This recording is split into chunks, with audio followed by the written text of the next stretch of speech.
नमस्कार दोस्तों, study with संतोष में आप सभी का हार्दिक स्वागत है। जैसे कि पिछले लेक्चर में हमने 5.1 का पहला क्वेश्चन कंप्लीट कर लिया था और अब है इसका दूसरा क्वेश्चन। देखते हैं क्या है इसका दूसरा क्वेश्चन कि किसी बेलन में उपस्थित हवा की मात्रा जबकि वायु निकालने वाला पंप प्रत्येक बार बेलन की शेष हवा का 1/4 भाग बाहर निकाल देता है। अपन को बतानी है कि ये एपी होगी या नहीं होगी, यदि है तो क्यों है और नहीं है तो अपन को कारण है बताना है। इसमें ऐसे ही पूछ रहा है, ठीक है। तो अपन क्या मानते हैं कि शुरुआत में मान लेते हैं कि इसमें देखो अपन को कुछ नहीं दे रखा है, तो मान लेते हैं कि माना बेलन में उपस्थित हवा की मात्रा शुरू में कि 100 भाग है टोटल। तो मैं यहां लिखता हूं कि माना बेलन में उपस्थित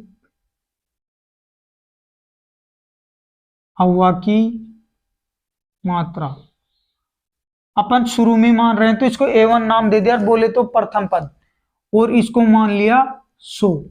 अब 100 भाग है प्रेजेंट, ठीक है। अब वो बोल रहा है कि 1/4 भाग बाहर निकाल देता हुआ का, तो यहां लिखता हूं निकाली गई हवा, इसका 1/4 बाहर निकालता है तो 1/4 और ये हो जाएगा 100 बराबर, मतलब 100/4 और ये हो जाएगी 25 भाग बाहर निकाल देता है। 1/4 का मतलब हो गया कि वो 25 भाग बाहर निकाल रहा है, ठीक है। अब देखते हैं, अब दूसरे पद मतलब दूसरी बार तो ये दूसरा पद हो जाएगा। दूसरी बार हवा कितनी बचेगी, अब शेष हवा कितनी बचेगी वो इसका दूसरा पद हो जाएगा। तो मैं डायरेक्ट लिख देता हूं कि दूसरा पद ये शेष हवा की मात्रा है और इसको A2 से लिखेंगे। ये क्या हो जाएगा, मतलब 100 - 25 और बराबर 75, ठीक है। इतनी हवा बच गई। अब फिर नेक्स्ट देखते हैं कि फिर वो 75 का 1/4 भाग बाहर निकालेगा, तो ये क्या हो जाएगा, मैं लिखता हूं बाहर निकाली गई हवा, ये हो जाएगी 1/4 और बची हुई हवा का 75 का, तो मतलब नेक्स्ट स्टेप में आ जाएगा 75 और बटे में 4, ठीक है। अब ये किस में से माइनस होगा, मतलब दूसरे पद में से माइनस होगा, ठीक है। तो ये तीसरा पद आएगा वापिस, जैसे बची हुई शेष हवा है तो तीसरा पद A3, तो ये क्या हो जाएगा 75 में, मतलब किस में से माइनस होगा, 75 में से माइनस होगा, तो 75 - 75 और बटे में 4, ठीक है। इसको नीचे एक लिख के एलसीएम ले लेते हैं। एलसीएम हो गया 4, जब इसमें इसका भाग देंगे तो 4 बार, और 4 75 से गुणा होगा तो ये हो जाएगा 300 माइनस, फिर 4 में 4 का भाग एक बार और इसमें भाग देंगे तो ये मतलब ऐसे हो जाएगा, ठीक है। अब 300 में से 75 माइनस करेंगे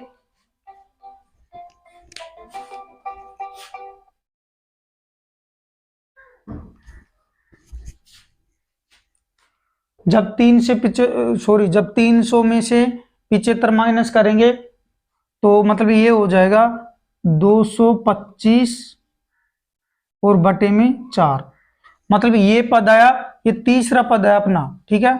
मतलब A3 बोलेंगे इसे, A3 बराबर हो गया। अब अपन ने 3 पद काट लिए, चाहो तो एक पद और काट लो, क्योंकि इसमें से इसको माइनस करेंगे दूसरे को और दूसरे में इसको करेंगे। अगर इनमें डिफरेंस सेम आ गया तो मतलब ये AP है, अन्यथा नहीं बनेगी। तो 2 पद ही काफी है, मैं इनसे ही देखता हूं। अपन सार्वंतर D निकालते हैं। D सार्वंतर इसलिए निकालते हैं कि इसको अपन चेक करते हैं कि ये एक AP है या नहीं है। यदि सार्वंतर मतलब समान आ गया, 2 पदों का अंतर समान आ गया तो ये AP होगी, और अंतर समान नहीं आया तो ये नहीं होगी। तो मतलब पहले अपन ने मतलब तीसरा पद ये है, दूसरा ये है और पहला ये रहा। तो मैं एक बार यहां लिख देता हूं, पहले दूसरे तीसरे को, पहले को तो 100 माना था अपन ने, दूसरा आया था 75 और तीसरा निकाला 225 और बटे में 4, ये निकाला अपन ने। तो अब अपन दूसरे में से पहले को माइनस कर रहे हैं, मतलब सेकंड माइनस फर्स्ट। तो सेकंड का मान है 75 और फर्स्ट का मान है 100। ठीक है, ये आ जाएगा मतलब माइनस के 25। अब अपन दूसरा अंतर देखते हैं, मतलब अब तीसरे में से दूसरे को घटाते हैं। तो जैसे A3 माइनस A2, A3 का मान है 225/4 और A2 का मान है 75। यहां नीचे लिख के एलसीएम लेते हैं, एलसीएम आ गया 4। अब 4 में 4 का भाग देंगे तो 225, तो ऐसे कैसे माइनस का चिन्ह, इसमें 4 का भाग देंगे, सॉरी 4 में 1 का भाग देंगे तो 4 पर जाएगा और 4 इससे गुणा होगा 75 से, तो ये हो जाएगा 300। मतलब ये कितने बचेंगे, माइनस के 75 और बटे में 4 हो जाएगा। मतलब अपन ने अंतर निकाला, तो इनका अंतर देखो, ये और ये सेम नहीं है। अगर दोनों समान होते, बराबर होता, तो ये एक एपी होती। अभी इस कंडीशन में एपी नहीं होगी क्योंकि इन दोनों पदों का अंतर समान नहीं है। तो अपन लिख देंगे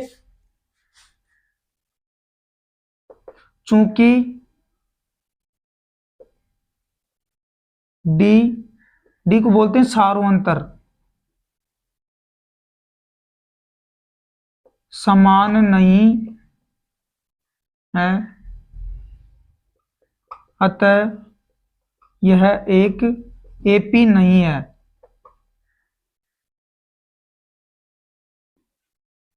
ठीक है, तो ये हो जाएगी, ये एक एपी नहीं है। अपन ने अंतर निकाला, और वो बाकी के क्वेश्चन में भी ऐसे ही देखेंगे। पहले अपन पद निकालेंगे और पद में फिर उनका अंतर देखेंगे। यदि अंतर समान आ जाता है तो वह एक एपी होती है, अन्यथा नहीं होती है। ठीक है, अब देखते हैं इसका थर्ड पार्ट। 1 मीटर की खुदाई के बाद एक कुआं खोदने में आई लागत, जबकि प्रथम मीटर खुदाई की लागत 150 रुपए है और बाद में प्रत्येक मीटर की खुदाई की लागत 50 रुपए बढ़ती जाती है। तो अपन को इस कंडीशन में बताना है कि ये एपी बनेगी या नहीं। यदि बनेगी तो अपन को कारण देना पड़ेगा, क्यों अपन से कारण पूछ रहा है कि एपी है और है तो क्यों है। ठीक है, तो देखते हैं कि अब इसमें ने दे रखी है कि प्रथम मीटर की खुदाई की लागत, और वही इसका प्रथम पद होता है, तो ये तो 150 रुपए है, और बाद में बोल रहा है प्रत्येक मीटर की खुदाई की लागत 50 रुपए है। मतलब बाद में हर मीटर की खुदाई की लागत 50-50 रुपए बढ़ती जाती है, और प्रथम मीटर में कितने लेते हैं, 150 रुपए। तो अपन को इस कंडीशन में चेक करना है ये एपी बनेगी या नहीं। ठीक है, तो अब इसका दूसरा, अब मैं डायरेक्ट लिख देता हूं, इसका दूसरा पद क्या हो जाएगा, मतलब दूसरे मीटर की खुदाई, तो ये हो जाएगा दूसरा पद, और इसको बोलेंगे अपन A2, और ये हो जाएगा मतलब 150 और प्लस इसमें 50 जुड़ जाएंगे, मतलब ये हो जाएगा 200 रुपए। ठीक है, अब नेक्स्ट कंडीशन में तीसरा पद निकालेंगे। तीसरा पद ये हो जाएगा A3, और A3 की वैल्यू हो जाएगी मतलब 200। अब की बार 200 में फिर 50 ऐड हो जाएंगे ये वाले, तो ये हो जाएगा 200 प्लस 50, मतलब 250 रुपए। फिर इसका जैसे चौथा पद निकालो तो निकाल दो, चौथा पद में कोई जरूरी नहीं है, 3 पद से भी पता चल जाता है। अपन निकाल लेते हैं यहाँ कि चौथा पद A4 बराबर क्या हो जाएगा, अब 250 हो गए, मतलब 250 और प्लस अब ये 50 वापिस से जुड़ जाएंगे इसमें, मतलब प्रत्येक मीटर के बाद 50-50 रुपए जुड़ते जा रहे हैं, तो ये हो जाएगा 300 रुपए। मतलब अपने पॉइंट, मतलब ये आ गए 150, एक आया 200, फिर आया 250 और फिर आया 300। मतलब ऐसे ऐसे बढ़ते जा रहे हैं, शुरुआत में 150, फिर 50, फिर 50, फिर 50 ऐड होते जा रहे हैं। ठीक है, तो अपन को इस कंडीशन में बतानी है कि ये एपी है या नहीं है। ये चेक करने के लिए अपन सारो अंतर निकालते हैं। सारो अंतर मतलब सारो अंतर को डी होता है, वही होता है। सबको पता है कि इसको बोलते हैं प्रथम पद, ये होता है A1, A2, A3 और A4। नेक्स्ट क्वेश्चन आएंगे आगे, उनमें भी अपन ऐसे ही करेंगे। ये होगा प्रथम पद, ये दूसरा, तीसरा, चौथा, और ये लास्ट एनवे पद तक जाएगा। तो अब अपन करते हैं कि A2 माइनस A1, मतलब दूसरे पद में से पहले पद को माइनस करते हैं, तो दूसरा पद यहाँ है 200 और माइनस करते हैं 150, तो यहाँ किया 200 माइनस 150, मतलब कितना आया 50। फिर नेक्स्ट डी निकालते हैं, तो इसमें क्या हो जाएगा, ये हो जाएगा सॉरी डी बराबर मतलब A3 माइनस A2। अब तीसरे पद में से करते हैं, मतलब तीसरा पद ये है और इसमें से 200 माइनस करते हैं, तो तीसरा पद 250 माइनस 200, और इसमें भी अंतर कितने का है 50 का, तो दो ही काफी है, निकाल लो, तीसरा भी निकालना चाहो तो मतलब ये हो जाएगा 300 माइनस 250, तो इसमें भी सॉरी यहाँ 50 आएगा। A2 का मान कितना है, A2 का मान 200 है, 200 आएगा यहाँ, तो ये हो जाएगा 250 माइनस 200, तो ये हो जाएगा 50। ठीक है, अब इसमें देखा अपन ने, इसमें भी समान है और इसमें भी अंतर समान है। यदि दोनों में समान है, डी का मान सार्वंतर, तो ये एक एपी होगी, तो अपन लिखेंगे यहाँ चूंकि डी का मान समान है, डी बोले तो सार्वंतर समान है, अतः यह एक एपी है, एपी है, यह एक एपी बनेगी। एपी का मतलब एक समांतर श्रेणी बनेगी, क्योंकि इसमें 50-50 का अंतर है, इसलिए ये क्या बन जाएगी, एक समांतर श्रेणी। इसी प्रकार इसका लास्ट क्वेश्चन और देखते हैं, चौथा क्या है, खाते में प्रत्येक वर्ष का मिश्रधन जबकि 10,000 रुपए की राशि 8% वार्षिक की दर से चक्रवर्ती ब्याज पर जमा की जाती है, तो इस कंडीशन में भी अपन को बताना है कि यह एक एपी होगी या नहीं होगी। यदि एपी है तो अपन को आगे बताना पड़ेगा कि क्यों है, और नहीं है तो क्यों नहीं है। ठीक है, तो देखते हैं, सबसे पहले देखते हैं इसमें मतलब मूलधन कितना है, मूलधन को बोलते हैं प्रिंसिपल, और ये है 10,000 रुपए। ठीक है, दर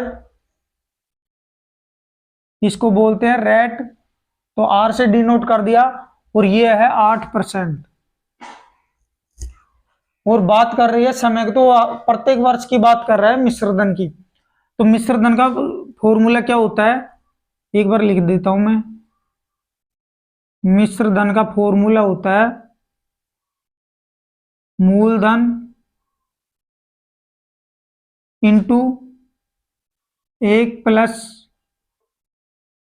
रेट बटे 100, और इसकी पावर टी, मतलब टी की पावर बोले तो इसको समय बोलते हैं, टी फॉर टाइम, और ऐसे बोलेंगे समय। ये हो गया दर। ठीक है, तो अपन अब निकालते हैं प्रथम वर्ष के लिए मिश्रधन, प्रथम वर्ष के लिए मिश्रधन, मतलब प्रथम वर्ष के मिश्रधन निकालेंगे तो वो पहला पद होगा, तो मैंने इसको A1 नाम दे दिया कि प्रथम वर्ष के लिए मिश्रधन ये A1, और ये फॉर्मूला लिखेंगे, इसको डायरेक्ट मूलधन की जगह P लिख रहा हूं क्योंकि P भी लिख सकते हैं, 1 + R/100 और इसकी पावर T। ठीक है, तो प्रथम वर्ष की बात कर रहा है, तो मूलधन कितने हैं यहाँ लिखता हूं मैं, ये हो गया मूलधन हो गया 10,000 रुपए, 1 + रेट कितनी है 8% है, तो ये आ जाएगा 8/100, और टी मतलब प्रथम वर्ष की बात कर रहा है, तो टी का मान यहां आ जाएगा 1। नेक्स्ट इसको देखेंगे तो 10,000,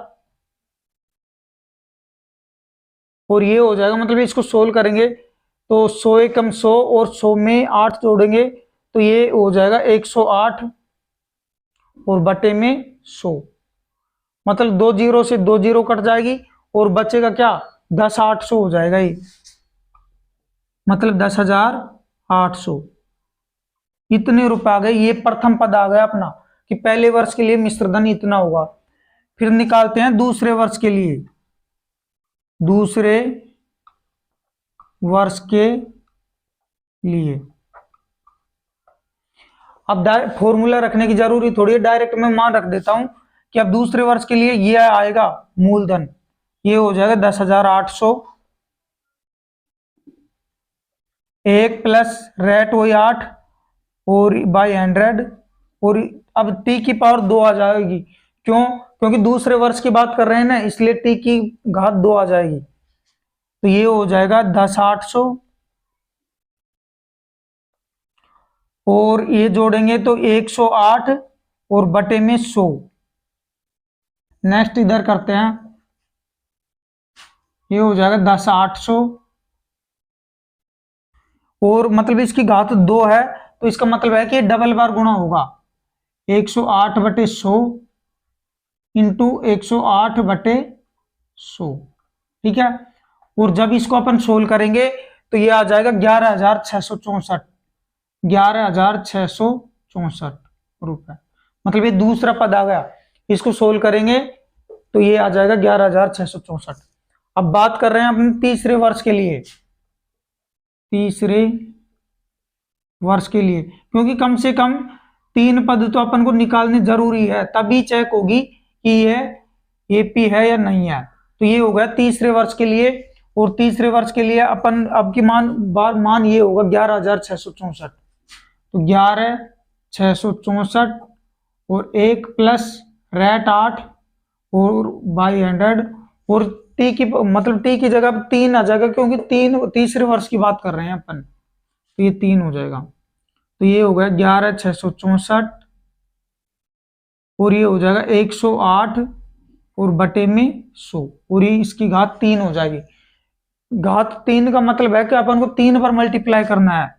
जैसे इधर करता हूं 11,664 और इंटू 108 बटे 100 इंटू 108 बटे 100 इंटू 108 बटे 100। मतलब अपन ने क्या किया, 3 बार लिख लिया, इनको 3 बार था, तो ये आ जाएगा मतलब सोल्व करने पर 12,597.12। मतलब जब इसको सोल्व करेंगे अपन तो ये आ जाएगा 12,597.12 आ जाएगा। ठीक है, अब मतलब अपन ने 3 पद काट लिए, ये तीसरा पद ये हो गया मतलब पहला पद, और ये दूसरा अपन ने इधर निकाल लिया, सॉरी दूसरा ये आ गया। ठीक है, तो अपन चेक करते हैं कि एपी है या नहीं।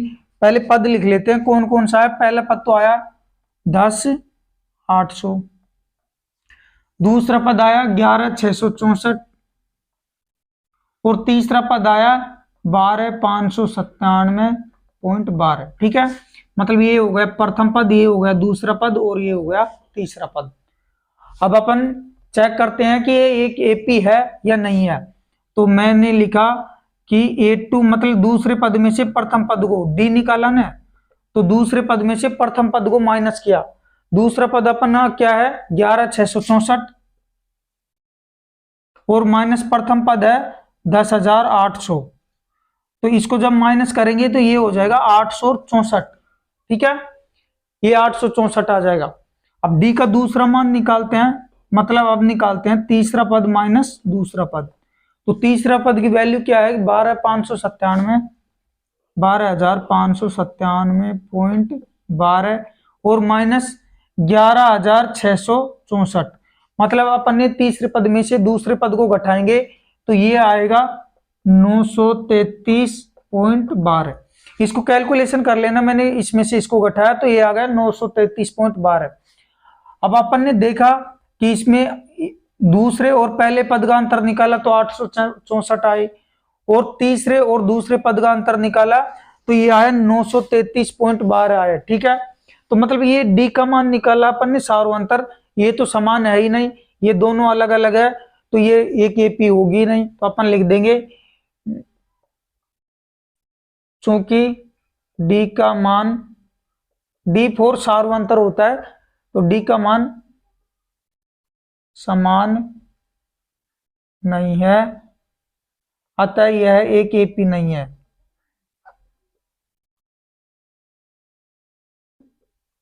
एपी नहीं है, अपन ने लिख दिया डी का मान समान नहीं आ रहा है, मतलब सारो अंतर समान नहीं है, तो यह एक एपी नहीं होगी। और अपन से ये पूछ रहा है कि इस सूची में ये एपी है, यदि है तो क्यों है, तो अपन ने कारण सहित लिख दिया कि इसमें डी का मान समान नहीं है, अतः ये एक एपी नहीं है।